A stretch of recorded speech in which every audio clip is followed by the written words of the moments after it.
Marlène, peux-tu me citer un lieu de foi qui te parle? Le lieu de foi qui me parle, c'est avant tout la paroisse de Valette, où j'aime me recueillir pour des moments de prière, pour des temps d'adoration, être en cœur à cœur avec Jésus et bien entendu pour participer à l'Eucharistie avec la communauté. Qu'est-ce qui habituellement nourrit ta foi? Ce qui nourrit ma foi, c'est la prière. Pour moi, prière, c'est vital. C'est dans la prière que je puise mes forces en fait. Les rencontres fraternelles avec le groupe de prière des mères, où je me retrouve avec des mamans pour prier pour nos enfants et pour les autres enfants. Il y a aussi la catéchèse, le parcours des premières des communions, ces moments avec les enfants où je leur parle de Jésus et où l'on échange en toute simplicité. L'évangile du jour que j'écoute sur Radio Fidélité, certains flashs sur la paroisse qui me permettent d'approfondir ma foi. Il y a quelques mois, j'ai participé au parcours Alpha.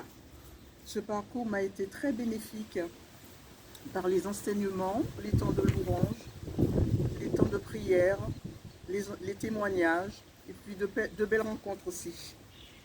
Et récemment, pendant le confinement, la chaîne YouTube de la paroisse qui m'a beaucoup aidé et qui m'aide encore, surtout pour participer à l'Eucharistie du dimanche et pendant la semaine, les prières, les louanges, les témoignages et les enseignements.